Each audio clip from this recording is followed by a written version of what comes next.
आज हम जिस शख्सियत से रूबरू होंगे उन्होंने उम्र भर हौसला न हारने का इरादा किया है, क्योंकि इन्होंने किसी और से नहीं खुद से ये वादा किया है। इनकी जिंदगी में कई कठिनाइयाँ थी, लेकिन इनका मानना है कि कठिनाइयों से हारना कभी उसका हल नहीं होता।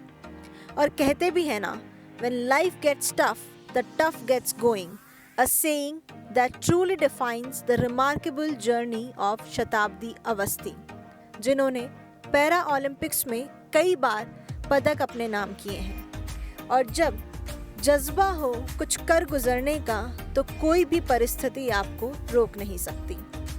शताब्दी जी के मन में भी यही विश्वास था कि हादसे ने इनकी बढ़ती हुई जिंदगी को कुछ देर के लिए थामा जरूर है, लेकिन हमेशा के लिए रोक नहीं पाया है।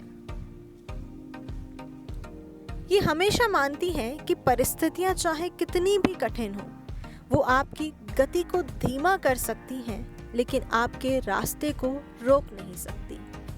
हादसे के कारण आर्म्ड फोर्सेस ज्वाइन करने का सपना तो पूरा नहीं हो पाया, लेकिन देश के लिए कुछ कर गुजरने का हौसला व्हील चेयर भी तोड़ ना पाई। क्योंकि कहते भी हैं ना कि जब इरादा बुलंदियां छूने का हो, तो कोई हादसा भी आपकी उड़ान रोक नहीं सकता। आज हम मुखातिब होंगे शताब्दी जी से, जिनके हौसले और मनोबल ने मुश्किलों को मात दे दी। हिम्मत हो तो इनके जैसी।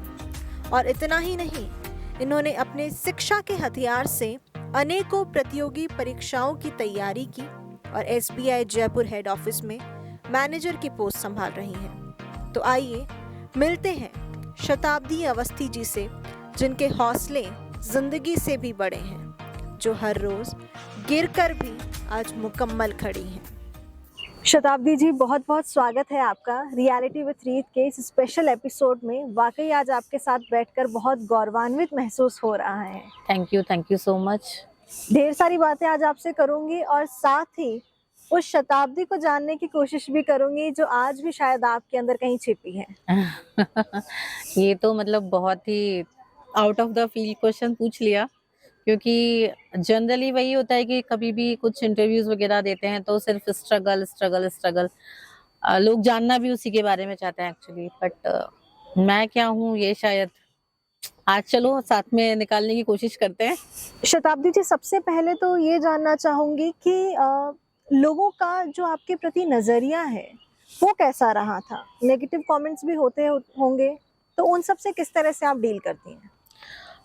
एक्चुअली मैं कहूँ कि मैंने जिंदगी का हर फेज देखा है, तो शायद कोई बहुत बड़ी बात नहीं होगी, क्योंकि मैं नॉर्मल थी। तो मैंने एक वो लाइफ भी देखी है कि एक नॉर्मल लड़की की लाइफ क्या होती है, कितनी सारी चीजें फेस करनी पड़ती हैं बीइंग अ गर्ल। मतलब हमेशा आपको ये महसूस कराया जाता है कि नहीं आप लड़की हो, कम हो, तो खुद से बहुत स्ट्रगल होता है आगे बढ़ने के लिए। तो मैं भी कहीं ना कहीं बहुत अंडर कॉन्फिडेंट थी, मतलब शायद मैं अपने आप को जानती नहीं थी उस वक्त। तो मुझे हमेशा ही लगता था कि मैं कुछ नहीं कर पाऊंगी लाइफ में। बस मतलब फिर भी एक सपना था कि प्रूव करना है अपने आप को, चाहे जैसे भी हो, कुछ भी करना पड़े, कितना भी लिमिटेशंस को तोड़ के आगे जाना पड़े या जो भी करना पड़े, मैं कोशिश करूंगी। पर कहीं ना कहीं एक डर भी रहता था कि पता नहीं सक्सेस हो पाएंगे या नहीं हो पाएंगे। तो ये तो थी नॉर्मल लाइफ की बात। उसके बाद में फिर आता है जब मेरा एक्सीडेंट हुआ, तो मैंने देखा कि किस तरह से लोगों का नजरिया आपके प्रति बदल जाता है। जब एक्सीडेंट हुआ था, तो क्योंकि मेरी प्रॉब्लम जो मुझे है स्पाइनल कोड इंजरी, पैराप्लीजिया जिसको बोलते हैं मेडिकल टर्म में, इसमें ये है कि मेरा कमर से नीचे का हिस्सा बिल्कुल भी काम नहीं करता। इनफैक्ट मुझे यूरिन का, मोशन का, ये इस तरह के सेंसेस भी मुझे नहीं है। तो ये हम सब लोगों ने पहली बार देखा था, हमने कभी सुना भी नहीं था आस पड़ोस में या कहीं भी कि इस तरह की भी कोई प्रॉब्लम होती है। यही सोचते थे कि अगर एक्सीडेंट होता है, जैसे मतलब जनरली हम लोग देखते भी हैं कि एक्सीडेंट हुआ 2 महीने बाद, 4 महीने बाद, 6 महीने बाद ठीक रिकवरी हो जाती है। और क्योंकि जब ये प्रॉब्लम हुई तो ये एकदम अलग केस था। उस टाइम पे इतना यूज टू भी नहीं थे इंटरनेट के कि सारी डिटेल्स को निकाल पाते। तो जब लोग आते थे घर पे मिलने के लिए, तो कुछ लोग होते हैं जो आपके ट्रू वेलविशर होते हैं, जिनको जेन्युइनली तकलीफ होती है आपकी प्रॉब्लम से। लेकिन कुछ लोग ऐसे भी होते हैं जिनको मजा आता है आपको इस कंडीशन में देख के। तो सब तरह के लोग आते थे, कुछ लोग इस हद तक होते थे कि मेरे ही फेस पे बोल के जाते थे कि इससे अच्छा तो ये मर जाती तो अच्छा होता। ऐसे बच्चे तो माँ-बाप के ऊपर बोझ होते हैं। पता नहीं कौन से माता-पिता ने पिछले जन्म में पाप किए होंगे जो ऐसी औलाद पैदा हुई। अब इसको कौन सँभालेगा, कौन शादी करेगा? बुढ़ापे में माँ-बाप को दुःख दे दिया हमेशा का। मर गई होती तो बहुत अच्छा होता, थोड़े दिन माता-पिता रो के चुप हो जाते। तो ये चीज़ें भी देखी हैं। अब मतलब उस टाइम पे आपको नहीं समझ में आता कि हाउ टू रिएक्ट। लेकिन संभालना मुश्किल नहीं हो जाता है कई बारी ऐसी सिचुएशंस? बिल्कुल मुश्किल होता है क्योंकि कहीं न कहीं मतलब मैं जानती हूँ कि मेरा एक्सीडेंट हुआ तो मैं रीज़न नहीं थी उसके पीछे। लेकिन ये भी मुझे पता है कि अगर हम दूसरा पहलू देखें तस्वीर का, तो ये भी है कि जो दुःख मेरे घरवालों को हुआ क्योंकि मेरा तो चलो एक्सीडेंट हो गया, मैं तो आ गई बिस्तर पे। पर मेरे साथ-साथ उन लोगों के लिए और भी मुश्किल था इसको फेस करना। तो मुझे बस हमेशा यही लगता था कि कहीं न कहीं मैं ना चाहते हुए भी कि इनकी तकलीफ का कारण बनी हूँ। तो वो चीज़ मुझे बहुत तकलीफ मतलब बहुत ज़्यादा मुझे परेशान करती थी। लेकिन मैं खुशकिस्मत मानती हूँ अपने आप को कि एक ऐसी फैमिली में मेरा जन्म हुआ जहाँ पे उन्होंने मुझे इतना सपोर्ट किया। मैं उस लेवल पे आ गई थी कि मैं 1 गिलास पानी भी उठा के नहीं पी सकती थी। दूसरे शब्दों में अगर मैं कहूँ तो हाँ, वाक़ई में मैं एक बोझ बन गई थी उनके लिए। लेकिन मेरे घरवालों ने मुझे कभी फ़ील नहीं होने दिया इस चीज़ को। और यही घरवालों का जो एटीट्यूड था, इसी ने मुझे इतना स्ट्रॉन्ग बना दिया कि मैंने ये डिसाइड कर लिया था कि चाहे कुछ भी हो जाए, मैं घरवालों के आगे कभी भी अपने आप को नहीं टूटने दूँगी। क्योंकि शायद अगर मैं भी उस वक़्त रो जाती तो पता नहीं बहुत फिर वो मुश्किल क्या हो जाता कैसे मतलब वो लोग सर्वाइव कर पाते। है। देखिए स्पोर्ट्स के दौरान बहुत सी इंजरीज़ भी हो जाती हैं, तो उस वक़्त ना हर चीज़ एक चैलेंज सा महसूस होता है। तो आपके लिए वो जो रेगुलर डोज़ ऑफ मोटिवेशन होता है, वो क्या रहता है उस वक़्त? जैसे आपने इंजरी की बात करी तो मैं अब जब पूछ ही लिया है तो पूरा डिटेल में बताऊँगी। मेरा और इंजरीज़ का तो चोली दामन का साथ है। मेरे शरीर का कोई हिस्सा ऐसा नहीं बचा है जिसमें कि मुझे इंजरी ना हुई हो। इसके पीछे भी एक रीज़न है क्योंकि मैंने बहुत लेट एज में स्पोर्ट्स स्टार्ट किया और पिछले लगभग 10-12 साल से मैं व्हीलचेयर पे थी, तो इस वज़ह से ऑलरेडी शरीर के अंदर मतलब बहुत सारी चीज़ों ने काम करना बंद कर दिया था। तो उसके बाद में जब स्पोर्ट्स स्टार्ट किया तो बहुत मुश्किल था मेरे लिए अपने आप को अडैप्टिव बनाना स्पोर्ट्स के लिए और कंडीशन में इस सिचुएशन में ऐसा हुआ कि मेरा मतलब रेगुलरली सामना होता रहा इंजरीज से। छोटे-मोटे इंजरीज तो ख़ैर चलते ही रहते हैं हमेशा, वो एक स्पोर्ट्स पर्सन कभी अवॉइड भी नहीं कर सकता। लेकिन मेरे साथ में कुछ बड़े इश्यूज़ भी हुए लाइक मैं क्योंकि जैसे मैंने बताया कि मुझे पैराप्लीजिया है, मैं स्पाइनल कॉर्ड इंजरी पेशेंट हूँ और मेरा बिलो वेस्ट मतलब कमर से नीचे का हिस्सा बिल्कुल भी काम नहीं करता। मुझे किसी भी टाइप का सेंसेशन नहीं है उस एरिया में। तो जब मैंने स्पोर्ट्स स्टार्ट किया तो ऐसा हुआ कि कंटिन्यू सिटिंग की वजह से मेरे मतलब हिप में बेड सोर डेवलप हो गया। और क्योंकि वो पहली बार हुआ था और तो मुझे पता भी नहीं चला कि ऐसी भी कोई प्रॉब्लम होती है। मुझे लगा था नॉर्मली हो सकता है शायद कहीं शिफ्टिंग में या किसी चीज़ से कुछ लग गई होगी तो ट्रीटमेंट करते रहे, दवाई वगैरह लगाते रहे मतलब डॉक्टर को तो बताया ही नहीं था। अपने लेवल पे मैंने घरवालों को भी नहीं बताया क्योंकि घरवालों को फिर तकलीफ होती, वो लोग परेशान होते। तो मैंने खुद से ही थोड़ा-थोड़ा करके अपना ट्रीटमेंट करना शुरू किया। वो इतना ज़्यादा बढ़ गया कि मेरा बोन तक इन्फेक्शन हो गया था। और एक सिचुएशन ये आई कि मेरा इन्फेक्शन लेवल बढ़ के इस हद तक पहुँच गया कि जब डॉक्टर से कंसल्ट किया तो डॉक्टर ने बोला कि इनको इमीडिएटली ट्रीटमेंट की ज़रूरत है क्योंकि मेरे डब्ल्यूबीसी बहुत ज़्यादा मेरे बढ़ चुके थे कि अगर थोड़ा भी इंक्रीज़ हुआ तो ब्लड तक इन्फेक्शन पहुँच जाएगा और ब्लड कैंसर के चांसेस हो सकते हैं। तो इमीडिएटली फिर हमने एडमिट करवाया, मेरा सर्जरी हुआ। मतलब पूरा मेरा हिप ऑलमोस्ट ट्रांसप्लांट हुआ और लगभग 6 महीने तक मैं बिस्तर पे रही। उसके बाद जब मैं पहली बार बैठी थी तो मतलब ये कंडीशन थी कि मैं बैठ भी नहीं पा रही थी। 2-3 दिन बाद में मेरे ट्रायल्स थे, मैंने स्टेडियम में आके ट्राई किया, कोशिश की कि शायद मैं अगर परफ़ॉर्म कर पाऊँ। लेकिन जो मेरी परफ़ॉर्मेंस थी उसका 50% भी मैं नहीं कर पाई थी। तो मेरे को लगा था कि नहीं अब तो नहीं हो पाएगा, बहुत ज़्यादा डाउन आ गई हूँ, अब मैं शायद नहीं कर पाऊँगी। काफ़ी चैलेंजिंग हो गया होगा वो बहुत तो ज़्यादा। मैं अभी वही याद कर रही हूँ कि जब मैं यहीं पे स्टेडियम के अंदर मैंने बैठ के देखा था, तो मतलब मुझसे प्रॉपर्ली मैं सिट भी नहीं कर पा रही थी विदाउट सपोर्ट। उसके बाद में फिर धीरे-धीरे प्रैक्टिस शुरू किया, अगेन एक लेवल तक पहुँचे। उसके बाद में फिर मुझे शोल्डर में इंजरी हो गई और डॉक्टर ने साफ मना कर दिया था कि आप नहीं खेल पाओगे, आपको ऑपरेट करवाना पड़ेगा। बिल्कुल सामने मेरे एशियन गेम्स थे, एशियन गेम्स के लिए मुझे जाना था। तो मैंने सोच लिया था कि चाहे कुछ भी हो, चाहे मर जाऊँगी पर एशियन गेम्स तो नहीं छोड़ूँगी, इतना बड़ा मौका मुझे मिला है खेलने का।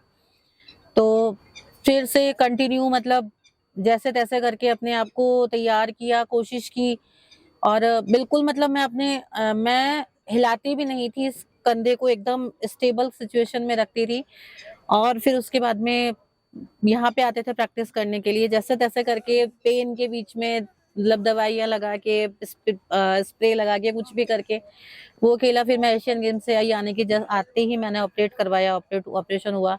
अगेन फिर 3-4 महीने का बेड रेस्ट था। फिर से वही कि एक जब स्टार्ट किया तो एकदम ज़ीरो से स्टार्ट किया। तो बहुत सारी चीज़ें होती हैं कि जब आप एक लेवल पे पहुँच जाते हो, आपको फिर से शुरू करना पड़ता है। तो मुश्किलें आती हैं, लेकिन अगेन वही चीज़ आती है कि अगर आपके मन में है और आप कुछ करना चाहते हो, तो कहीं न कहीं रास्ते बन ही जाते हैं आपके लिए। ये तो बिल्कुल सही कहा आपने। शताब्दी जी, अगर हम फैक्ट्स एंड फिगर्स की बात करें तो टोटल पॉपुलेशन का 15%, I mean the 15% of world's total population दिव्यांग है। एग्ज़ैक्टली। लेकिन फिर भी जो एक्सेप्टेंस है, अगर मैं सही शब्दों में कहूँ तो दिव्यांग हर क्षेत्र में बढ़ चढ़ कर आगे आ रहे हैं, लेकिन आज भी उन्हें समाज की मुख्य धारा का हिस्सा नहीं माना जाता पूरी तरह। बिल्कुल। जो एक्सेप्टेंस है वो मेंटली है या फिर जो भी है उसको हम क्लियरली डिफाइन भी नहीं कर पा रहे हैं। लेकिन अगर मैं मेरी भाषा में कहूँ तो ये जो डिसेबिलिटी होती है ये मेंटली होती है, ना कि शरीर से होती है। तो लेकिन आज भी जैसे कि लोग सोचते हैं कि दिव्यांग जो है एक तरह पूर्णतः समर्थ जो इंसान है उसके जितना काबिल नहीं होता। तो आपकी क्या राय है इस हाँ, रीत बिल्कुल आपने मेरे शब्दों को छीन लिया। मैं भी यही मानती हूँ हमेशा कि जो डिसेबिलिटी होती है वो मेंटली होती है, फिज़िकली किसी भी एंगल से नहीं होती है। लेकिन हम बात करें हमारे समाज की, तो एग्ज़ैक्टली समाज ने अभी भी दिव्यांगजनों को मुख्य धारा का हिस्सा नहीं माना है। मैं एक इंसिडेंट शेयर करना चाहूँगी। जब मेरी जॉब लगी थी, तो यहाँ विद्याधर नगर के अंदर हमारा ट्रेनिंग सेंटर होता है, वहीं पे हमें जॉइन करवाया था और 1 महीने का हमारा ट्रेनिंग प्रोग्राम था। तो ऐसा था कि आई डोंट नो, मतलब क्योंकि नए-नए थे तो मुझे भी बैंकिंग का इतना नहीं आइडिया था, या जो मतलब अंदर की जो फंक्शनरीज़ होती हैं उनके बारे में प्रोसेसिंग्स एंड नहीं पता था एवरीथिंग? कि क्या एग्ज़ैक्टली प्रोसेसिंग्स हैं। तो हम लोगों ने किसी से बात नहीं की थी, हम सीधे चले गए थे। तो वहाँ पे हॉस्टल में अलाउ नहीं किया था किसी को साथ में रुकने के लिए। तो हमने बाहर में एक रूम देखा था रेंट पे। तो काफ़ी सारे रूम देखे थे, अब वो देखना भी पड़ता है कि व्हीलचेयर एक्सेसिबल भी हो, ये चीज़ें करके। तो एक रूम जो देखा वहाँ पे, उस लैंडलेडी ने रूम देने से ये बोल के मना कर दिया कि हमारे घर के बाहर व्हीलचेयर खड़ी रहेगी तो हमारी इंसल्ट होती है, हम रूम अच्छा। नहीं देंगे। तो ये बहुत ही संकीर्ण मानसिकता है, विकीर्ण मानसिकता है समाज की। और परेशानी यही है कि हम नहीं एक्सेप्ट कर पाए हैं। मैं एक चीज़ और बोलूँगी जो कि मतलब बहुत ही गलत बात है, लेकिन हमारे समाज में ये चीज़ बोली जाती है कि जो दिव्यांग शब्द नहीं बोलूँगी मैं इसके लिए, मैं विकलांग शब्द ही बोलूँगी, क्योंकि लोग इसी तरह से एक्सेप्ट करते हैं आज भी दिव्यांगों को। तो ये बात सुनी होगी, आपने भी सुनी होगी कि ये चीज़ कही जाती है कि जो विकलांग होते हैं बहुत चालाक होते हैं, चतुर होते हैं, तेज़ होते हैं, मतलब कनिंग होते हैं एक तरह से, कि वो अपने स्वार्थ के लिए किसी भी हद तक जा सकते हैं। इस तरह की बहुत सारी चीज़ें मैंने भी सुनी हैं। पर मैं ये बोलूँ कि चलिए हम इस बात को मान भी लेते हैं कि अगर ये सही है, अगर एक विकलांग है, वो सेल्फिश है, वो कनिंग है, वो अपने बारे में सोच रहा है, तो वो क्या गलत कर रहा है? आप ये सोचने की कोशिश कीजिए कि उसकी इस सोच को डेवलप किसने किया? उसकी ये सोच बनी कैसे? उसकी ये सोच बनी है आपकी वजह से, आपके वही व्यवहार की सोसाइटी वजह के से। ताने जो उनकी सोच एग्ज़ैक्टली, है। जो मतलब मैंने स्पोर्ट्स में आने के बाद में, जब मतलब मैं आई स्पोर्ट्स में और अभी हम लोग जब गेम्स में जाते हैं तो बहुत सारे लोगों से मिलते हैं। तो कितने लोग ऐसे हैं जो 20-20, 25-25 साल तक अपने कमरे से बाहर नहीं निकले। तो आप सोच सकते हो कि एक ऐसे बच्चे की मानसिकता आप सोच सकते हो, जिसको और बच्चों के साथ में खेलने नहीं दिया जाता, जिसको और बच्चों के साथ में स्कूल में एडमिशन नहीं मिलता, तो वो उसकी मतलब आप क्या एक्सपेक्ट करते हो उससे कि वो क्या देगा समाज को?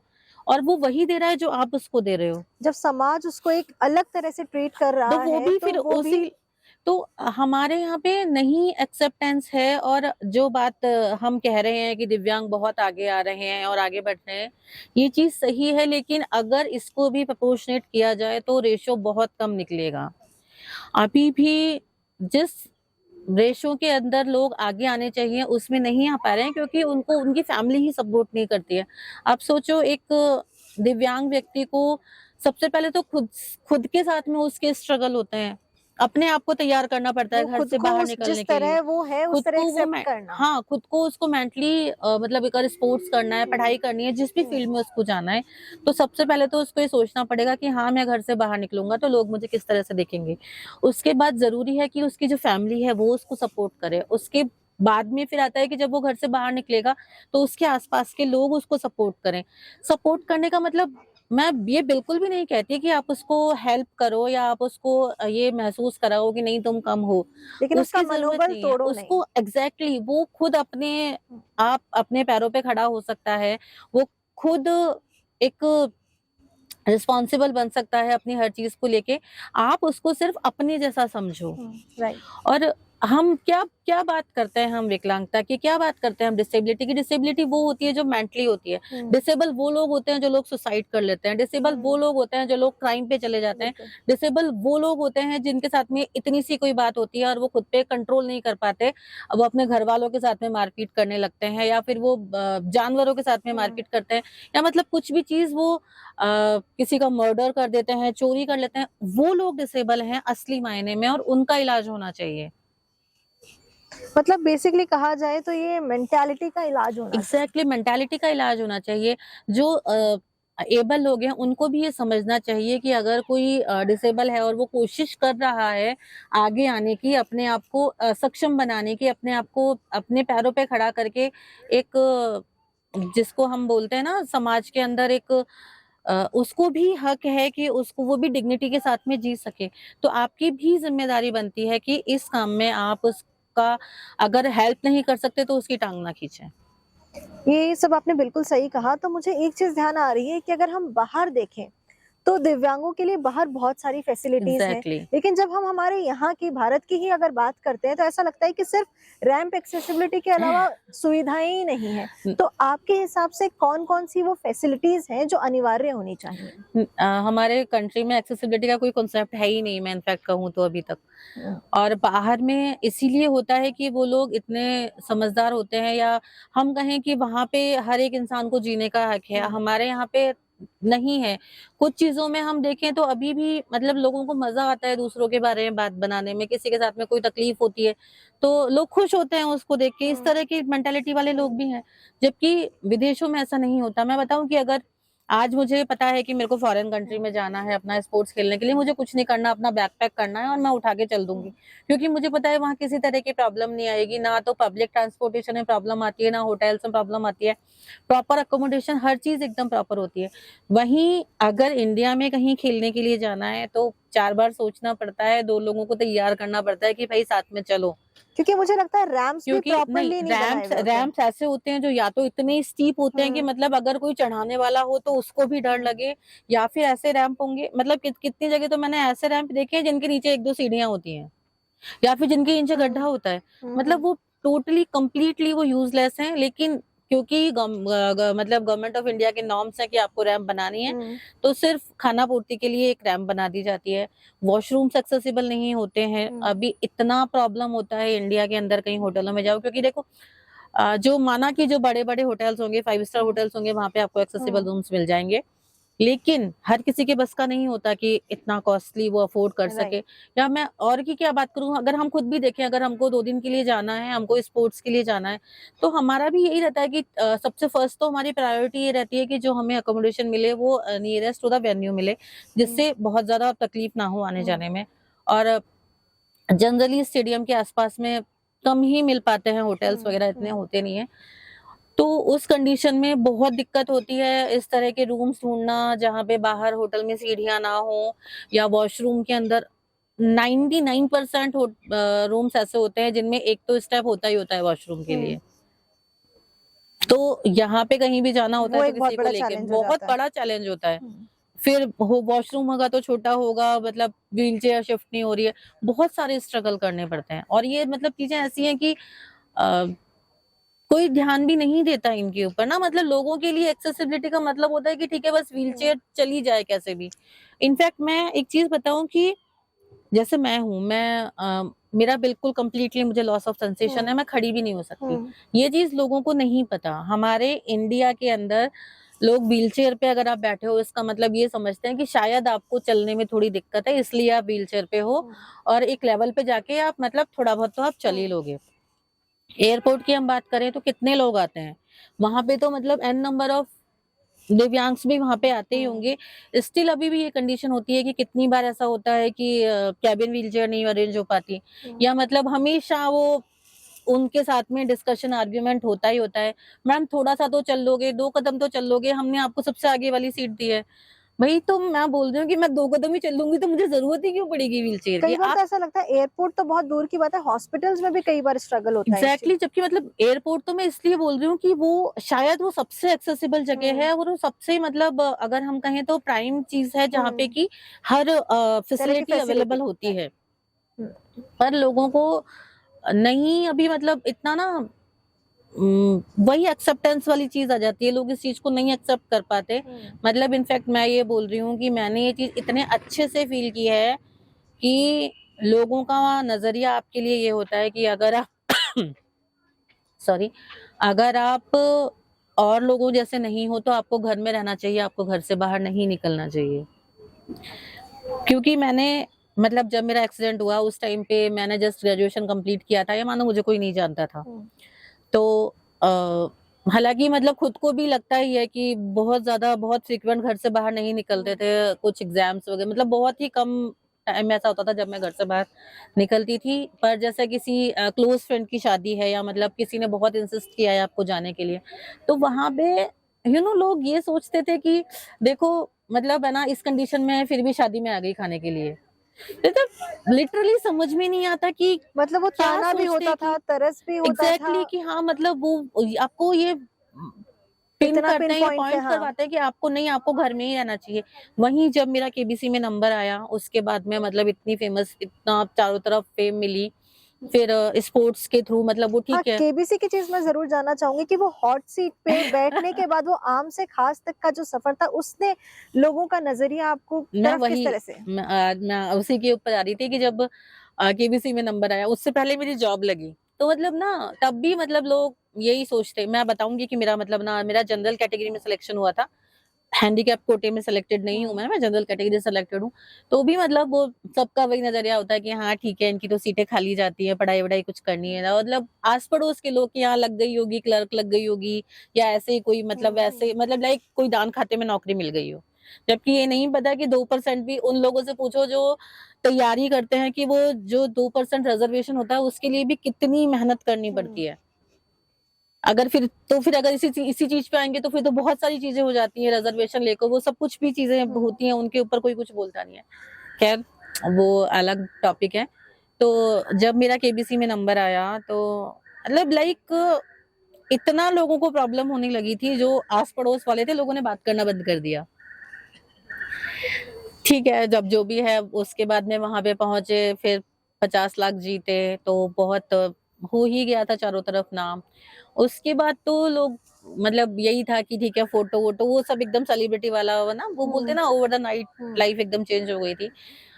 फिर जो लोग ये बोलते थे कि ऐसी तो लड़की मर जानी चाहिए, माँ बाप के ऊपर बोझ होती है, वही लोग ये बोलने लगे भगवान ऐसी बेटी सबको दे। तो ये होता है वो उस नजरिए में। सफलता के पीछे का एग्जैक्टली संघर्ष, मतलब लेकिन सब उगते सूरज को सलाम करते हैं। आज भी यही है कि आप क्या स्ट्रगल करके आप पहुंचे हो उसको कोई नहीं जानना चाहता। सिर्फ at the end of the day यही देखते हैं कि आप कहाँ पे हो, आप कहाँ तक पहुंचे हो। अगर आप कुछ नहीं कर पाए हो तो आप लेकिन वो कोट भी बिल्कुल ठीक है, जैसे कि आपने कहा सब उगते सूरज को सलाम करते हैं, लेकिन ढलती शाम को भी तो गले लगाना चाहिए। लगाना चाहिए ना, लेकिन ढलते सूरज को तो लोग देखने के लिए जाते हैं ना, वो तो उसका हुँ, एक मतलब एक एंटरटेनमेंट सनसेट होता है पॉइंट उनके लिए, होता है। सनसेट पॉइंट तो मनोरंजन का साधन होता है। हुँ। अच्छा, तो मैं एक चीज़ आपसे जानना चाहूँगी कि हमारा जो एजुकेशन सिस्टम है, उसके अंदर किस तरह से एडिशन करके दिव्यांगों के प्रति अवेयरनेस बढ़ा सकते हैं? ये बहुत ही अच्छी बात बोली है, और इनफैक्ट मतलब हम लोगों ने भी सोचा हुआ है और हम काम भी कर रहे हैं इसके लिए कि हमारा एक जो प्रेजेंटेशन है वो गवर्नमेंट ऑफ इंडिया से मिले, क्योंकि हम बोलते हैं ना कि सोसाइटी कहाँ से होती है, सोसाइटी का जो मतलब आज जो सोसाइटी है हुँ, वो उनकी शुरुआत कहाँ से हुई, स्कूल से। हुँ, अगर लोगों को डिसेबिलिटी के बारे में अवेयर करवाया जाए हुँ। तभी वो उस चीज को एक्सेप्ट कर पाएंगे, तभी वो उस चीज को अडॉप्ट कर आज पाएंगे। मुझे लगता है कि जो हमारा एजुकेशन सिस्टम है या जो स्कूली शिक्षा के बारे में बात करूं, तो उन्हें इतना पता है कि डिसेबिलिटी का मतलब है डिफरेंटली एबल्ड वाली जो चीज है, एग्जैक्टली। लेकिन उसके पीछे उनके प्रति अवेयरनेस वाली हाँ, चीजों और को। वही मतलब जैसे मोस्टली स्कूल्स में होता है कि जो डिसेबल बच्चे होते हैं उनको नॉर्मल बच्चों के साथ में एडमिशन हम्म, नहीं दिया जाता, या मतलब उनको इतना ह्यूमिलिएट किया जाता है कि बेचारे बच्चे, मतलब कितने लोग मैंने देखे हम्म, हैं मेरे साथ में ऐसे जिन्होंने अपने घर से ही अपनी स्टडी कंप्लीट की है, क्योंकि वो एक मतलब माहौल, तो मैं मुझे ऐसा लगता है कि अगर जो करिकुलम है जो उसके अंदर अगर डिसेबिलिटी को ऐड किया जाए, अगर किताबों में बच्चों को उसके बारे में पढ़ाया जाए कि डिसेबिलिटी क्या होती है, किस किस टाइप की होती है, हम्म, तो मैं और फिर मतलब मुझे तो उससे क्या होगा ना कि जो एक ग्रोइंग एज होती है वो हम्म, बहुत ज्यादा मतलब उसमें बच्चे समझ सकते हैं उस चीज को ना, एक बड़े होने के बाद में समझाना मुश्किल होता है। वो बदलाव की लहर वहीं से आएगी। हाँ, तो अगर बच्चे डिसेबिलिटी के बारे में पढ़ेंगे और उनके साथ में अगर उस तरह के लोग भी, जैसे राइट हम्म, टू एजुकेशन मुझे लगता है आया था, उसी तरीके से कुछ इस तरह का भी डिसेबिलिटी के लिए आना चाहिए कि हर स्कूल के लिए ये कंपल्शन हो कि आपको डिसेबल बच्चों को लेना ही लेना है। जैसे एग्जैक्टली वही आरटीई की तरह कि हम्म। आपके पास में कुछ बच्चे डिसेबल होने चाहिए और उनके साथ में बिना किसी भी भेदभाव के नॉर्मल उनके साथ में ट्रीटमेंट हो, जिससे कि और बच्चे डिसेबिलिटी को लेके अडॉप्टिव हो पाएं। हम्म। अच्छा, तो वैसे आपकी आगे की क्या प्लानिंग्स हैं?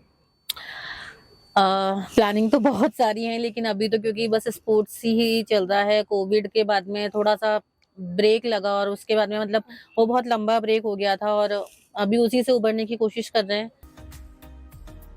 अभी वही तैयारी है हम्म। कि सब कुछ छोड़ के ओलंपिक का ही सोचना है।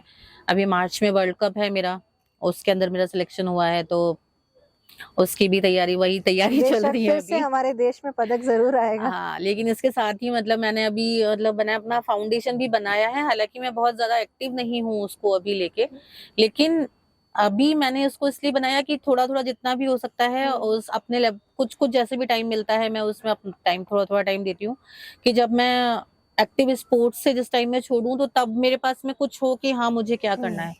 मेरा मेन जो मेरा मोटिव है वो यही है कि मैं एक स्पोर्ट्स एकेडमी डालना चाहती हूँ, क्योंकि जैसे मतलब मैंने अभी भी मतलब फिर वो मतलब स्पोर्ट्स की अगर बात करें तो चाहे वो एबल बॉडी के लिए हो या डिसेबल के लिए हम्म, हो, ये एक चीज है कि गाइडेंस की बहुत कमी होती है बच्चों के अंदर। हमारे यहाँ पे हम अपनी कंट्री की बात करें तो बच्चों में एनर्जी बहुत है, उसको एक सही डायरेक्शन में चैनलाइज यूटिलाइज करने करना। की जरूरत है। अगर वो चैनलाइज होगी तो बच्चे बहुत अच्छा कर पाएंगे, टैलेंट बहुत है, हम्म, पर क्योंकि उनको प्रॉपर गाइडेंस नहीं मिल पाता, गौर मतलब अकेडमीज होते हैं, गवर्नमेंट के कोचेस होते हैं, नहीं इतना ध्यान देते, प्राइवेट अकेडमीज में बच्चों का इतना वो अफोर्ड नहीं कर एक्सपेंडिचर्स पाते हैं। कि वहाँ वो उसको कर पाए। तो मैं ऐसा मतलब मैं चाहती हूँ कि एक ऐसा प्लेटफॉर्म हो जहाँ पे बच्चों को गाइडेंस से लेके आगे क्या करना है, मतलब एक तो पूरी प्रॉपर नॉलेज स्पोर्ट्स के बारे में और कौन कौन से स्पोर्ट्स होते हैं वो सब चीजें उनको एक प्लेटफॉर्म पे अवेलेबल हो पाए। तो ये सोचा है, और बाकी फिर देखते हैं क्या रहता है तो आगे। हमारे इस कार्यक्रम के माध्यम से क्या संदेश आप सब तक पहुंचाना चाहेंगे? मैं एक ही बात बोलना चाहती हूँ सबको कि जिंदगी बहुत खूबसूरत होती है, इसको अच्छे से जी भर के खुल के जिए, और परेशानियां सभी की लाइफ में आती हैं, अगर परेशानियां नहीं होंगी तो यकीन मानिए वो जिंदगी भी नहीं होगी।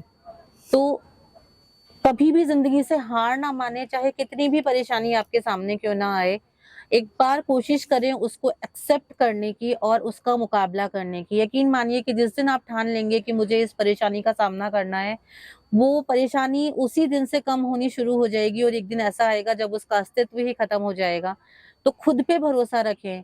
बाहर से डेफिनेटली बाहर से सीखने के लिए बहुत सारी चीजें होती हैं जहां से आप सीख सकते हैं, लेकिन मैं मानती हूँ कि आपका जो मोटिवेशन का सोर्स होता है वो सबसे बड़ा सोर्स आपके अंदर होता है। अपने अंदर की उस इच्छा शक्ति को पहचानिए, उसको जानने की कोशिश कीजिए और जो काम आप लाइफ में करना चाहते हैं, जो भी आपको अच्छा लगता है, पूरी ईमानदारी, पूरी मेहनत के साथ में कीजिए। दुनिया की कोई भी ताकत आपको कभी नहीं हरा पाएगी। बहुत Thank सुंदर you. मैसेज आपने दिया। लिखने का भी शौक आप रखती हैं, तो थोड़ा बहुत आपके कभी कभी टाइम मिल जाता है। आपकी लिखी ही कुछ पंक्तियां हम जरूर सुनना चाहेंगे। ऐसे तो एकदम से याद करना थोड़ा मुश्किल है, पर फिर भी मैं कोई भी जो आपके दिल के एक बेहद चीज मैं नजदीक बोलूंगी हो। कि जैसे हम लोग हमारे यहाँ पे मतलब एक वो होता है लकीर के फकीर वाली चीज कि हम एक ही परिपाटी पे चलना पसंद करते हैं, भीड़ चाल का हिस्सा होते हैं। मुझे वो पसंद नहीं है। चाहे मतलब कोई भी हो, कोई भी, हर एक इंडिविजुअल अपने आप में एक यूनिक होता है, सबके अंदर एक यूनिकनेस होती है। तो उसके ऊपर मैंने कुछ लिखा था कि लीक पर वो चले जिनके कदम दुर्बल और हारे, हमें तो अपनी यात्रा से बने अनिर्मित पंथ प्यारे। वाह, मतलब 2 लाइनों में आपने पूरा, मतलब वो जो सार आप जो बता रही थी पहले वो आ गया इसमें।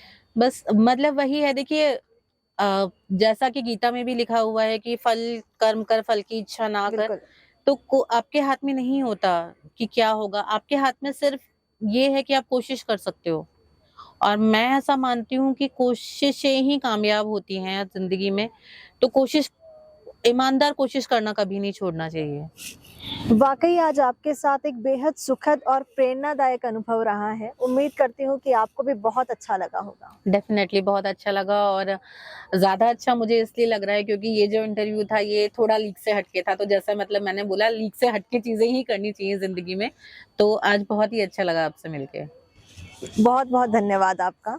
Thank you so much. ये एक छोटा सा तोहफा हम रियलिटी विद रीत की पूरी टीम की तरफ से आपके लिए लेकर आए। Thank you so much. एक बार पुनः रियलिटी विद रीत की पूरी टीम की ओर से आपका तहे दिल से शुक्रिया अदा करती हूँ और आपके आने वाले टूर्नामेंट्स के लिए बहुत बहुत शुभकामनाएं। थैंक यू सो मच रीत, और मैं भी आपको बहुत बहुत शुभकामनाएं देती हूँ। आप जो कर रहे हैं, आपकी पूरी टीम को बहुत बहुत धन्यवाद।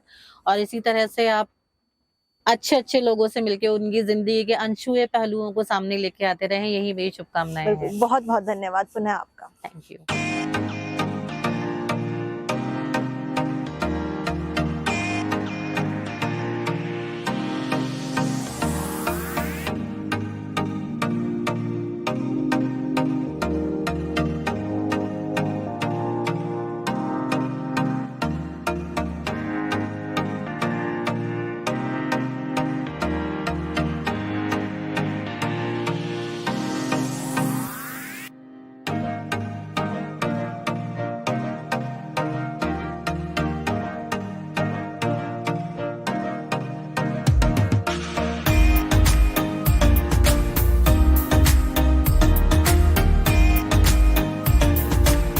Dearest Reet, you are doing such a wonderful job by taking these type of interviews for Reality with Reet, in which we come to aware by untouched parts of one's life.